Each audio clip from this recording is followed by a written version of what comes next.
મીઠી મધુરી વાત ભાગ આવ્યા આપણે 62 તારીખ 8/7 અને વચનામૃત વડતાલ 11ના અનુસંધાને એક એવા ભક્ત છે, હરિભગત છે, સંસારી જીવન જીવે છે. એનું મૂળ ગામ છે ખાખરિયા પ્રદેશ કહેવાય. અમદાવાદ દેશમાં એક ખાખરિયા પ્રદેશ કહેવાય. આપણે કેમ આ સોરઠ, આ ભાલ પ્રદેશ, ચરોતર કહેવાય, એમ એક અમદાવાદ દેશમાં ખાખરિયા પ્રદેશ છે કે જ્યાં ખાખરા બહુ થતા. હા બરાબર. મૂળ ગામ તો એ છે. અને રાજકોટ ગુરુકુળમાં અભ્યાસ કરતા. એટલે હું એમ સમજી લખું, કદાચ ને મારા જન્મ પહેલાં એ અભ્યાસ કરતા હશે. મારા જન્મ પહેલાં. બરાબર. હું જ્યારે 6ઠ્ઠા ધોરણમાં દાખલ થયો ત્યારે તે નોકરી ઉપર હતા, એન્જિનિયરની નોકરી ઉપર હતા. બરાબર. એટલે છઠ્ઠું મારું 12-13 વર્ષ ઉંમર મારી એ છે. કદાચ હું 1 વર્ષ લેટ હતો. હા, એટલે ઉંમર મારી થોડીક વધારે. મારા જન્મ પહેલાં એ વિદ્યાર્થી તરીકે રાજકોટ ગુરુકુળમાં ગુરુદેવ શાસ્ત્રીજી મહારાજના અનન્ય નિષ્ઠાવાન હરિભગત, અનન્ય નિષ્ઠાવાન હરિભગત. મારે એટલું કહેવું તો કહી શકું કે જો એ ત્રિકમભાઈ, એનું નામ છે ત્રિકમભાઈ દુદાભાઈ પટેલ, એટલે એને ટીડી પટેલ કહેતા, ટીડી પટેલ. હા, જો મારે કહેવું તો કહી શકું કે સવારમાં 15 મિનિટ પૂજા કરે. કેટલી? 15 મિનિટ. 15 મિનિટ પૂજા કરે અને સવાર સાંજ કે બપોર ગમે ત્યારે ભગવાનના દર્શન કરી આવે. આટલું જ કદાચ એના જીવનમાં હોય, આટલું જ હો. અને વચનામૃત શિક્ષાપત્રી એની મેળે વાંચન કરે. આટલું જ એના જીવન હોય. કદાચ ને હોય તોય અક્ષરધામમાં શ્રીજી મહારાજના ખોડામાં એ બેસી શકે એવા. શું કામ? કે ગુરુદેવ શાસ્ત્રીજી મહારાજમાં જેને અનન્ય આત્મીયતા હતી ને, એ અજોડ આત્મીયતા. બરાબર. એટલે બીજું કાંઈ ન કર્યું હોય, આટલું જ કર્યું હોય, પણ શાસ્ત્રીજી મહારાજની સાથે આત્મીયતાનો જે આંકડો જોડાયેલો હતો ને, એટલે જ્યાં શાસ્ત્રીજી મહારાજ અક્ષરધામમાં બિરાજમાન હોય ત્યાં એ પૂગી જાય. આવા નિષ્ઠાવાન ત્રિકમભાઈ. બરાબર. આજે એકદમ નિવૃત્તિ પરાયણ, પોતે એન્જિનિયર, સરકારી નોકરી, એકદમ નિવૃત્તિ પરાયણ. અમદાવાદ મેમનગર ગુરુકુળમાં સવારે એના કોઈ પરિવારના સભ્યો, દીકરા હશે, એ કદાચ મૂકવા આવતા હશે, પાછા લઈ જાય, મૂકી જાય સવારે સાંજ. બરાબર. એક દીકરો રમેશ, એ મારી સાથે અભ્યાસ કરતો, અને એક દીકરી આ સંતાનમાં. બરાબર. એ સારી રીતે સુખી છે. બે સારી રીતે સુખી છે. એટલે પરિવારની કોઈ અને ચિંતા નથી. માત્ર એક અત્યારે ભજન સિવાય બીજું કંઈ નહીં. ભજન સિવાય કંઈ નહીં. અને હરિપ્રસાદ સ્વામી, રાજકોટ ગુરુકુળ ભંડારી સ્વામી હરિપ્રસાદ સ્વામી, એને ત્રિકમ સ્વામી કહીને બોલાવતા. ત્રિકમ સ્વામી. બરાબર. હા. અને સાંભળજો, હવે રાજકોટ ગુરુકુળમાં સેવક અભ્યાસ કરે વિદ્યાર્થી તરીકે, અને ત્રિકમભાઈ એન્જિનિયર તરીકે જોબ કરે અને સેવા કરે. અને રસોડામાં હરિપ્રસાદ સ્વામી ભંડારી તરીકે મેઇન ભંડારી. હા. બરાબર. જે 800 જેટલા બાળકો અભ્યાસ કરતા, એટલે એનું શાક લેવા તો જવું પડે માર્કેટમાં.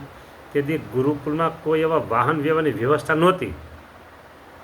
હા, હું વાત કરું છું એ 50 વર્ષ પહેલાંની વાત કરું છું. કારણ કે હું સાધુ થયો, મારા 50મું ચાલે, એટલે મારા વિદ્યાર્થી કાળની વાત કરું છું.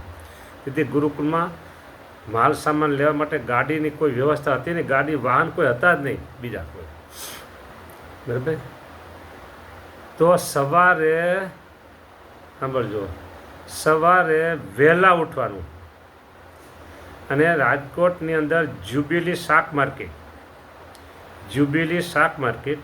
એ શાક માર્કેટે સવારે વહેલા જઈ શાક લેવા જવાનું અને 5:30 થાય ત્યાં પાછું પરત આવી જવું પડે. કારણ કે 5:30 વિદ્યાર્થી પૂજા પાઠમાં પરવારી ગયા હોય, વિદ્યાર્થીને વારા હોય શાક સુધારવાના. એ શાક આવી જાય તો વિદ્યાર્થી તાજું ફ્રેશ શાક સુધારે. વિદ્યાર્થી રાહ જોઈને બેઠા હોય પણ શાક એની પહેલાં આવી ગયું હોય, તાજું. હા, બરાબર. 1 રૂપિયામાં ભણાવતા તાજું શાક જમાડતા. હા, 1 રૂપિયામાં ભણાવતા અને તાજું ફ્રેશ શાક જમાડતા. દરરોજ શાક લેવા જવાનું. એ ત્રિકમભાઈ એન્જિનિયર, માથામાં આમ પકડો ને તો વાળ હાથમાં ન આવે કોઈ દી. ચોટલી હોય, વાળ આવા જ રાખવાના. એન્જિનિયર કક્ષાનો માણસ, સરકારી. બરાબર.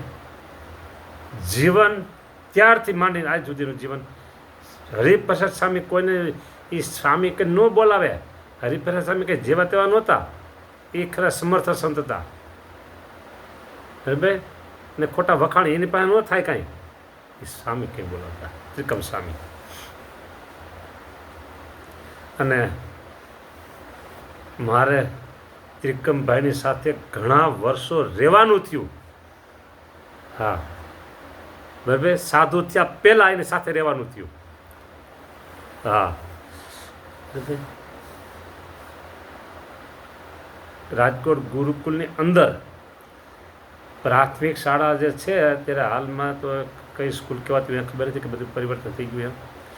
નવું બિલ્ડિંગ બની ગયું છે. ત્યાં એક આયુર્વેદ દવાખાનું હતું રાજકોટ ગુરુકુલનું, એક જ રૂમની અંદર દવાખાનું. અને બાજુમાં બધી વધારે માલ પડી, 2 જ રૂમ નાના એવા. એનો દરવાજો રોડ ઉપર, ઢેબર રોડ ઉપર, પેલો ગોંડલ રોડ ઉપર. ને એક દરવાજો ગુરુકુલની અંદર પડે. ત્યાં ત્રિકમભાઈનું મકાન. ત્રિકમભાઈ ઉપર જાય અને સેવકને નીચે રહેવાનું. હું તે જ હોસ્ટેલમાં નહોતો રહેતો અને પછી હોસ્ટેલમાં રહેવા ગયો. અને 7મું ભણું, ઉંમર થોડીક મોટી. એટલે ત્રિકમભાઈએ શાક લેવાની સેવા મને સોંપી. પછી રેકડી લઈને શાક લેવા જાય વહેલા. એન્જિનિયર કક્ષાનો માણસ, રેકડી આકે 4 પૈડાવાળી, એની જુબેલી શાક લેવા જાય. હા, બરાબર. એ જે શાકમાં દલાલ હોય ને એને દિવસે કોઠારી સામે બધી વાતચીત થઈ ગઈ હોય કે અમારા છોકરાઓ આવશે કે અમારા સાહેબ આવશે, શાક લઈને તમારે એને આપી દેવાનું. હા, પછી લેતી દેતું હિસાબ બધું હોય એ દિવસે ચૂકવાય બધું. અમારા શાક છોકરા આવશે લેવા એમ કહી દે વિદ્યાર્થીએ. ભેગા એક અમીનભાઈ હતા. હા, રાજેન્દ્ર અમીન, અત્યારે વડોદરા છે. એ એની જોડીદાર. બરાબર. અને પછી એ શાક લેવાની જે સેવા હતી ત્રિકમભાઈએ આ સેવકને આપી. હું વિદ્યાર્થી, 9મું, 8મું, 9મું, 10મું. બરાબર. 10માં તો હું સાધુ થઈ ગયો હતો. સાધુ તરીકે 10મો અભ્યાસ કર્યો, પણ 9માં સુધી એ શાક લેવાની 3 વર્ષ સેવા કરી. હા, વહેલું જવાનું. બરાબર. અને કોઠારી હરિજીવન સ્વામી ધામમાં ગયા છે ત્યારે તો એ ઉઠાડી દે.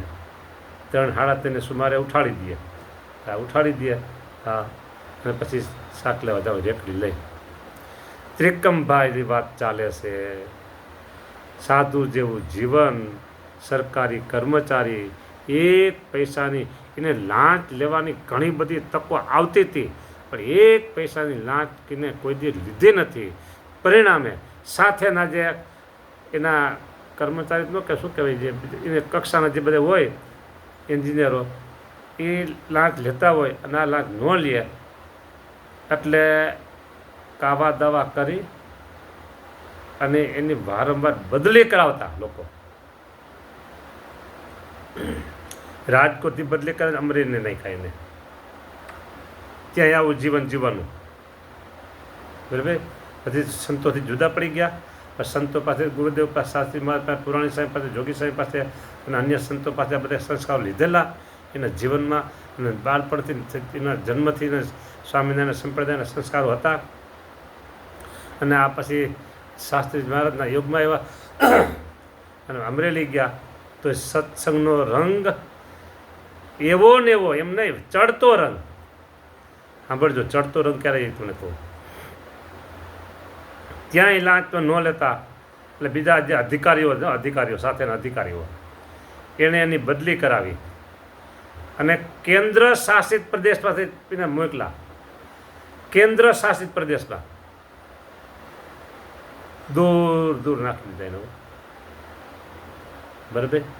હવે સ્વામિનારાયણ ભગવાન પ્રગટ થયા એને 200 વર્ષ પૂરા થવા આવી રહ્યા હતા. 2 વર્ષની વાર એટલે 98 વર્ષ થતા, 198 વર્ષ. બરાબર. ત્યારે ગામડે ગામડે 200 કલાકની રાજકોટ ગુરુકુળ તરફથી ધૂનો થતી હતી. ઘણા બધા ગામડાઓમાં રાજકોટ ગુરુકુળ પ્રેરિત 200 કલાકની ધૂનો થઈ. બરાબર. અને આ ભજન ભક્તિવાળો પરિવાર આપે. પરિવારમાં 4 જણા, દીકરો દીકરી પોતે 2 માણસ. તીકમભાઈ કેન્દ્ર શાસિત પ્રદેશ નાખ્યા. લોકેશન પૂરેપૂરું સરનામું મને ખબર નથી, પર એ પ્રદેશમાં ત્યાં દીકરા દીકરી અભ્યાસ કરતા હોય, એના ઘરવાળા હોય, પત્ની એને ઘરકામ હોય, તીકમભાઈને ઓફિસ હોય. ભાઈ વૈદુ કોણ? 200 કલાકની ધૂન એ 4 પરિવારના 4 સભ્યોએ મળી અને 200 કલાકની ધૂન કેન્દ્ર શાસિત પ્રદેશમાં પોતાને ઘરે કરેલી. આને કહેવાય ચડતો રંગ. કોલસો છે ને સગડીમાં હોય કે નિંભાણામાં હોય કે અગ્નિના ભઠ્ઠામાં ત્યારે લાલ ચોળ હોય, એ કોલસાને બહાર કાઢો ને પછી ખબર પડે કાળો મહીસ. એમ અહીંયા ગુરુકુળ છે ને એ એક ભઠ્ઠો હતો. એટલે અરસપરસની હૂંફથી ભગવાનની ભક્તિ, ભજન ભક્તિ બધું થઈ શકે, પણ એકલા પડ્યા પછી તો એને એ કર્યું હતું. અને પછી તો ગાંધીનગર આવ્યા, જોબ થઈ આવી એની, અને અત્યારે નિવૃત્ત જીવન જીવે છે. ઘણા વર્ષો, ઉંમરે બહુ મોટી થઈ ગઈ છે. બરાબર. એ એકદમ ભજન ભક્તિ પરાય જીવન જીવે છે. હવે ગુરુ મેમનગર જાવ એટલે મારે એને મળવાનું થાય જ, અચોક મળવું. નોમ ભેગા થઈ પૂછું ક્યાં છે, ખબર પડી જાય. પણ અહીંયા જ હોય ઠાકોરજી પાસે સંત નિવાસમાં, ઠાકોરજી આગળ બેઠા બેઠા મંત્ર લેખન માળા કરતા જ હોય. હા, આવા એક સંત જીવન જીવે છે. એવા એક હરિભગત ગુરુકુળ ગુરુદેવ શાસ્ત્રી મહારાજના હાથની તે તૈયાર થયેલા. વર્ષો જૂના બધા સંબંધો મારે તાજા થતા હોય. આ તો હું બોલું ને મને આનંદ થાય. હા, અને હરિભક્તોને ગુણ આવે તો એનું સારું થાય. કોઈને દર્શન થાય તો વધારે સારું થાય. અને અનુકૂળતા નવન મળી ન શકાય એમ હોય, પણ તો આવા એક હરિભગત છે એમ વાણી એમ સમજી એનું ગુણ લે, બહુ સારા હરિભગત છે એમ સમજી ગુણ લે તો એના જીવનું મંગળ થાય, સારું થાય.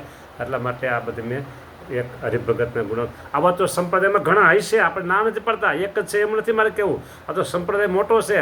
બહુરત્નાની વસુંધરા, એમ બહુરત્નાની સ્વામિનારાયણ સંપ્રદાય. પણ મારા યોગમાં ઘણા છે. મેં અને એકનું થયું ભાવ, મેં આ એકના ગુણ ગાયા છે. હવે આગળ પછી જોઈશું. કાલે ક્યાં કોની વાત લેવી કાલ નક્કી કરશું. જય સ્વામિનારાયણ.